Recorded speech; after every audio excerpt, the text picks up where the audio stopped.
Point two that you made was, say, erectile dysfunction, and I'm sure there's plenty of men my age, and I think you're in close enough age to myself, age 50s, but even age 40 plus. And of course, this is going to grab their attention, you know. So you were talking about nitric oxide and the role, but you said that it's the canary in the coal mine. So what does it mean? So if a man, say for example, is waking up in the morning, but he doesn't have an erection, and normally it should be that a man is waking up that they have morning wood, to have an erection. But if he doesn't, what's the bigger picture there? Well, it means he has systemic disease because, again, if you're not dilating the blood vessels of the sex organs, then that tells us that that vascular bed and the blood vessel can't make nitric oxide.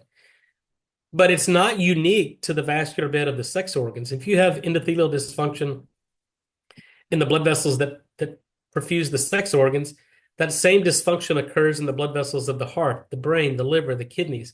It's a systemic problem. And so we have to, and if you treat it as a lifestyle disorder, then it's grossly underappreciating the systemic nature of that disease.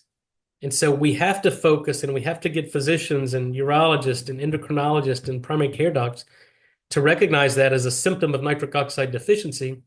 And today there's enough data showing that men with erectile dysfunction have a higher incidence of heart attack, stroke, and rapid progression of cardiovascular disease. And it is the canary in the coal mine because, that analogy goes back to, if there's, poisonous gas deep in these mines that send a canary in there. If the canary died, they're more sensitive to it. Then it tells us, well, we might not be responsive to it or notice it, but there's something bad happening. Yeah. And we must, mitigate the situation. So the entire, is it 50,000 miles of blood vessels in the human body are influenced that, in other words, they're not as dilated, or there may be, is there an accumulation of plaque? Is it like, what's a little bit more? Well, the blood vessels are vasoreactive, right? So the blood vessel dilation is a balance of vasodilators versus vasoconstrictors. Nitric oxide is the main vasodilator. So if we lose the ability to produce it, we no longer dilate the blood vessels. So now we have basically adults have a finite amount of blood, volume of blood pumping through these 50,000 miles of blood vessels. And so if we're chronically constricted, then we've got that same fluid going through smaller pipes.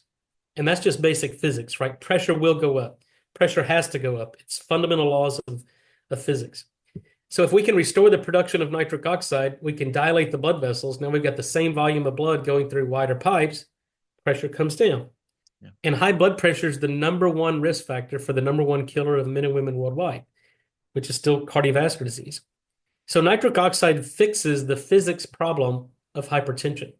And that's why it's so important, because if we can eliminate the number one risk factor for the number one killer of men and women worldwide, think about what that does for public health. It's huge.